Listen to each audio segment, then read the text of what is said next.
up, you guys? It's Graham here. So about a month ago, I made a video going over exactly how much money you should have saved up by every age and each milestone you should aim to hit by every decade. And in that video, quite a few of you were very happy to hear that if you have less than negative $27,000 saved up by the age of 20 years old, then statistically you're ahead of the average US population for your age. Or wait a second, if you have more than negative $27,000, does that imply more debt? Or is it that you have less than negative $27,000 worth of debt because you have less of it? Well, I have no idea. That's why I make YouTube videos. Anyway, quite a few of you enjoyed that video, so I wanted to step it up a notch, and instead of talking about how much money you should have saved up by every age, let's talk about something a little bit more provocative, and that would be how much money you should spend by every age. Because let's face it, we live in a world where we have to spend money, and it's really up to us to decide if we can or cannot afford something. So let's go over everything you need to know about how much money you should really be spending throughout every single category, from housing, transportation, utilities, health insurance, coffee, you name it. And to do that, we're going to be going over what the experts call the 50-30-20 rule for managing your money. And then after that, I'll give you my thoughts as to how much money you should be spending for everyday items based on how much money you make. And then of course, as usual, if you wouldn't mind budgeting the like button until it turns blue for the YouTube algorithm, it really helps me out, and the more like buttons get pressed on this channel, the more iced coffee I can afford to drink, which gives me energy to make even more YouTube videos. Wait a second, who am I kidding? Just smash it and destroy it and obliterate the like button until it's no more. And then once that's done, let's begin the video right here. Thank you very much. Now, when it comes to successfully managing your money and building your wealth so that you're not living paycheck to paycheck, this is probably one of the most widely used rules of thumb out there, and it's called the 50-30-20 rule. The basics of this are extremely simple for anybody to understand in less than a minute, which is probably why it's so popular today, and this is what it is. First, you take your after-tax income, which is obviously the income you have left over after paying your taxes, and you divide that up as follows. 50% of that income should be spent on your needs, or in other words, things you absolutely have to have in order to survive. This is meant to be your mandatory expenses that you need to pay every single month. So right there, half your income is already spent on this. Next, 30% of your income should be spent on your wants. Now, these are things you don't need to have, but they're nice to have. This could include going out to restaurants, shopping for new clothes, going out to the movie theaters if those ever come back, and so on. These are the things that make life a little bit more fun, but at the end of the day, you don't need to have them, and they're just optional. And finally, the remaining 20% should be spent on savings. Spent on savings. Can you spend your savings if you're saving them? Anyway, let's go with it. The remaining 20% should be spent maxing out your retirement accounts, paying down debt, coming up with a 6-month emergency fund, or betting it all on call options because you saw a post on Reddit's Wall Street Bets about how purple would be the next big investment. But how accurate is this 50-30-20 rule really? And is this actually something you should follow if you want to be wildly rich one day or be able to retire early based on saving 20% of your income? Because I'll be the first to tell you, if you follow this advice, it's going to be nearly impossible to get off the hamster wheel of life and be able to retire early, and here's why. If you save and invest 20% of your income every single year, and we assume that your investments are generating a 7% return with inflation, it's going to take you 37.5 years for your investments to grow to a value where you could retire from what's known as the 4% rule. This is the formula that says you could spend 4% of your portfolio every single year for 30 years while maintaining the exact same lifestyle. Although let's be real, I don't know about you, but almost 40 years of doing this every single year just to be able to retire doesn't sound like a good money management style to me. And finally, these categories get wildly absurd the more money you end up making, and all of a sudden the relative cost of buying something becomes a smaller and smaller percentage of how much money you make. For example, let's take a look at this perspective. If you make $50,000 a year after taxes, spending 10% of your income on food is $5,000 a year, and that would be reasonable for most people. But if you make $500,000 a year, spending 10% of your income on food is $50,000 a year, and that's absolutely absurd. So as you can see, even though this might work for some income brackets, the more money you make, the more this becomes very inaccurate. So let's go over the actual amounts of what you should be spending in every category. I'll go over what the experts recommend, and then I will go over my own recommendations so that way you can maximize the value of every dollar and budget correctly. So let's begin with that needs category, and for most of us, housing is the first thing that comes to mind. And when it comes to this, most experts recommend that housing should not exceed 1/3 of your income. So if your rent is $1,500 a month, you should be making $4,500 a month. Or if you calculate this backwards, for every $3,000 a month that you earn, you could spend $1,000 of that on housing. Now, this is something I partially agree with, and as a landlord, I will only rent to people who earn 3 times the monthly rent, because otherwise,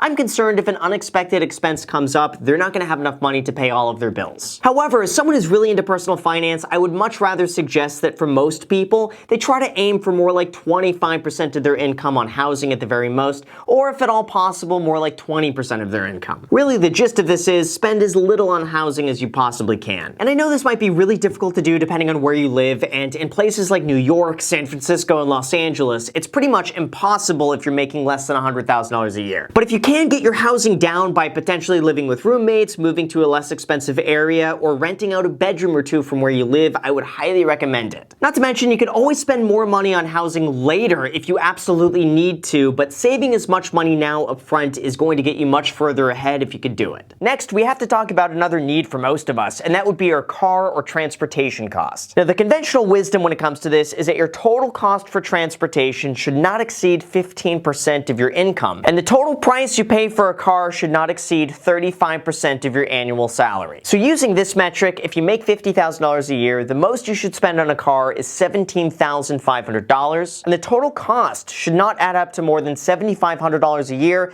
for your payments, insurance, gas, repairs, and so on. And I would say for most people who go and buy new cars every few years equivalent to their annual salary, this is pretty good advice. However, I would still caution people from still spending that amount of money on a car, especially if you don't absolutely have to. And instead, I much prefer the Dave Ramsey approach when it comes to how much money you should be spending on transportation. He recommends that your transportation cost not exceed 10% of your annual income. You should never go and buy a new car unless you have a net worth of more than $1 million. And I would go so far to suggest that if you go and buy a car, the cost of the car should not exceed 25% of your annual income. So if you're making $50,000 a year, go and spend $12,500 on a new car at the very most that won't go down much in value. And again, this is a maximum, so if you own your car outright and it's only costing you $200 a month for gas, repairs, and maintenance, insurance, and so on, that's great. Keep it that way for as long as you can and just save the difference. And remember, the more money you make, the more ridiculous it becomes to spend 10% of your income on transportation. But then after that, we gotta talk about food. And the general rule of thumb when it comes to this is that you should not be spending more than 10 to 15% of your income on food, which I think overall is pretty reasonable depending on how much money you make. That means that the person making $40,000 a year after taxes is spending anywhere from $330 to $500 a month on groceries, restaurants, food, and so on, which again is reasonable. However, I personally believe that your food budget should not necessarily go up relative to how much money you make. Like if you're earning $100,000 a year, spending $1,250 a month on food is absolutely ridiculous. Why would you do that? I would say a better guide here is to spend 10% or $600 a month on food, whichever is less. Now sure, if you're making $250,000 a month, going out for happy hour sushi once a week is not going to break the bank if you just barely go over that $600 mark. But just use common sense and don't get carried away on food just because you make more money. Next, we'll talk about other necessities like health insurance, utilities, and so on. And when it comes to this, most professional budgets recommend that you spend another 10 to 15% between the two, which sounds reasonable depending on how much money you make. However, just like the food budget, your utility and health insurance budget should not be going up the more money you make. Like your health insurance is not going to magically go up 10 times from when you make $50,000 a year to $500,000 a year. So here's what I think is reasonable. Health insurance could easily be 5% or more of your income, so anywhere from $200 to $500 a month for a single person depending on your age, your coverage, and where you live. It's really hard to put a maximum amount to spend here because this is your health we're talking about, but I would say overall, we'll round this off to about 5% a year. Then as far as utilities go, generally for most people, you're going to be spending anywhere from $50 to $250 a month depending on where you live and how hot or cold you like to keep your house, or whether or not you do laundry during off-peak electrical hours, which you always should. So I would aim to budget about 3% of your income, or $500 to $600 a month at the very most for most people in most most circumstances, again, no more than that. That now leaves you with 52% of your income at the very minimum left over to do with whatever you want, and this is where things get good. To start, I would allocate 10% of your income to literally do whatever you want with. I know this sounds like I've been abducted by an alien and replaced with a deep fake here on YouTube for even suggesting something like this. But seriously, spend 10% of your income on whatever you want, whatever you see fit, as long as it's within reason, it makes you happy, and you're not an idiot about it. If this is money you want to put towards getting a slightly nicer house, then go for it. If this is you going and getting a slightly faster car, then go for it. As long as it does not involve spending money at Starbucks. I think it's important that you're able to spend some money on things that you enjoy, and 10% of your income is enough to get it out of your system without totally breaking the bank. I have a feeling the psychological aspect of this is going to make budgeting and planning and saving that much more enjoyable without feeling like you're depriving yourself just for the sake of saving more money. Think of this one a little bit like your cheat meal, so that you don't just go and save money, save money, save money, and then all of a sudden you go and blow it in one go. And this is all okay as long as that does not include any spending at Starbucks, because that's a waste of money. And now that means you have 42% left over to do something really special with, and you guys know me. If you watch the channel by now, you know what I'm gonna say. Smash the like button for the YouTube algorithm, and then save and invest the difference. That's right, 42% of your income should go right to investments in this order. First, if you have any high interest rate debt above 5%, you should use some of this money towards paying that down. But assuming now you don't have any debt, or any debt you do have is under 5% interest, then here's what I would do with your money. The first thing I would do is build up a 6-month emergency fund in cash held within a high interest savings account. This one is pretty self-explanatory, but it's always a good idea to have some cash sitting on the sidelines in case of an emergency or something unexpected comes up. But once you've done that, the next step should be maxing out your 401k up to your employer contribution if this is something they offer. See, sometimes employers will match you dollar for dollar within a 401k up to a certain amount. So if this is something that's offered to you, always do this no matter what. It's pretty much free money, so always contribute up to the employer maximum in every situation. After that, the next $6,000 that you invest should go towards maxing out a Roth IRA. This is a retirement account that lets you contribute post-tax money, and then any profit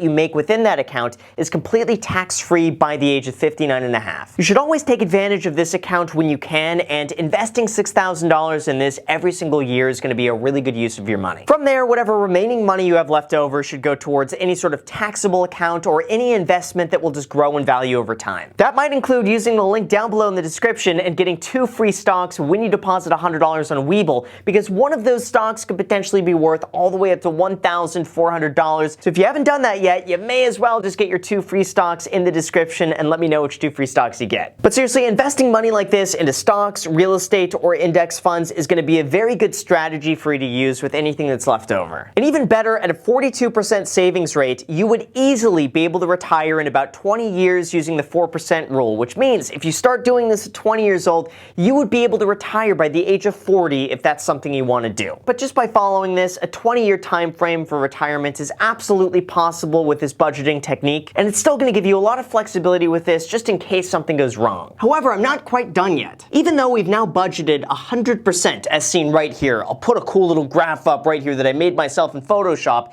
this spending is not treated equally. See, what most people do is they cover all of their expenses first, and then whatever is left over, if anything, is saved. Although for this budget to work, we have to reorganize it. Right off the bat, 40% of your after-tax income is going to be saved without even thinking about it right from the very beginning. And really, once you do this, the hardest part is over, and then the rest of the money could be budgeted appropriately. You might also be wondering about that missing 2%. Well, realistically, no one ever budgets down exactly to the dot each and every month. Most people are just going to naturally fluctuate about 5 to 10% month over month, depending on what expenses come up. So just go ahead and take that 2% as a buffer if you need it, but some people will need more than this, other people less than this. This is just meant to be a rough guideline. It's also really important to acknowledge and mention that the more money you make, the more these percentages just get out of whack. So once you begin hitting some of these maximums, you should just get in the habit of investing and saving the difference consistently. And also, I get it, 40% is a lot of your income to save. I don't expect this to be an overnight transition for anyone, especially if you're already spending a lot of money. However, I strongly recommend you begin tracking your expenses, saving your money, cutting back as needed while still working at the same time to increase your income so that way you're able to save more money. Then over time, a 40% savings rate is going to be a lot more achievable. And by following following the 40-10-50 rule, it's going to be way easier to save money long term. You'll be able to achieve financial independence that much faster,